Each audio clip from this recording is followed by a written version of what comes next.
Hey guys, so this is example 3, C, D, and E that we didn't have time for in class. So I cheated a little bit. I kind of drew the pictures just to save time on the video, and then I wrote which equations we're going to use. So just to kind of go over that for a second, the first one, you're taking this area right here, and we are rotating it around the x-axis. So since it's parallel to the x-axis, or that's the line, we're going to be in terms of x. This one, same thing, it's just a line a little bit lower than it. So we're, again, using it in terms of x. And then the last one's going to be in terms of y because we're rotating it around x equals 2. So starting with the first one, when we go to put this in, and since it's in terms of x, we're going left and right by a -2 to a 2.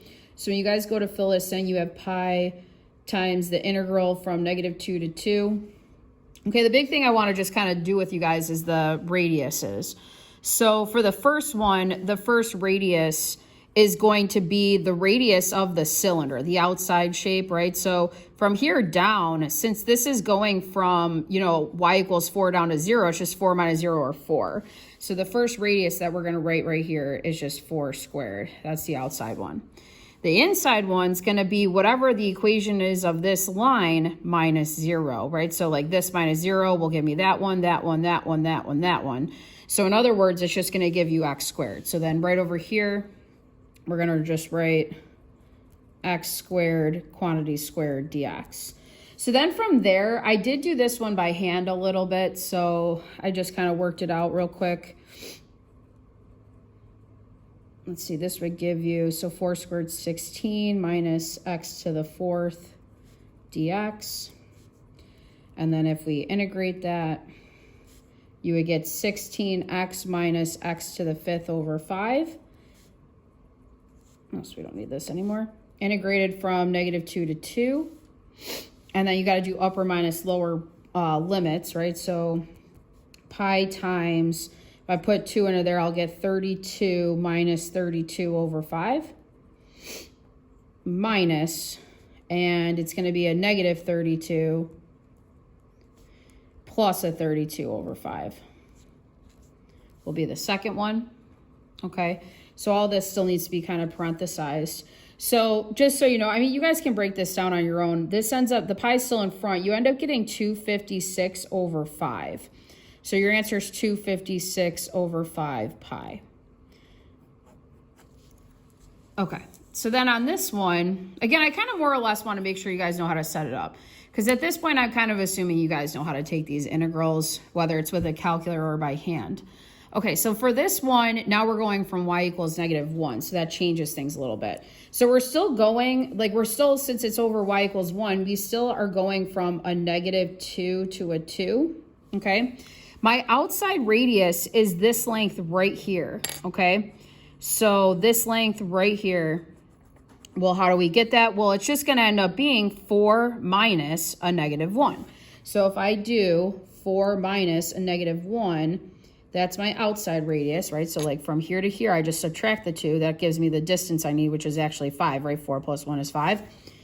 Minus the distance from this parabola, which is x squared, to this line. So it's going to just be x squared minus -1. Or minus a -1. Yep. I think that's what I said. Okay. So there, close it, dx. So in other words, it's going to be pi times the integral from -2 to 2 of 5 squared minus, in quantity, x squared plus 1 squared dx. And I'm just going to give you guys this answer. It's 1,088 15ths pi. Okay. And the last one looks like this. So now you're doing it in terms of y. So your equations are going to differ a little bit. So to start, first off, y-wise, we're going from a 0 to 4. So that kind of changes a little bit. Okay. The outside radius is a little bit harder to see. So if you kind of look at the outside part, what you're going to do, because this was the original graph, so we got to go by the radius of this one. You're going to be doing 2 minus, and I'm going to make a note of this. So this is like y equals x squared, right? In terms of x, it actually equals plus or minus the square root of y. So when you're looking at this side of the parabola, like this side right here, you're actually looking at negative square root of y. When you're looking at that side of the parabola, you're looking at the positive square root of y, just so you guys know. So in other words, if I want this radius, I'm going to actually do, because like you look at it from right to left. So it's the right side, the 2, minus the negative, like this part of the graph. So it's here to here, subtract it. Like here to here, subtract. So again, it's going to be 2 minus the negative square root of y. Quantity squared minus.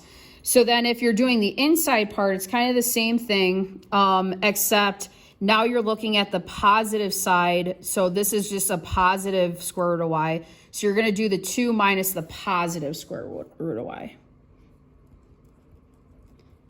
dy.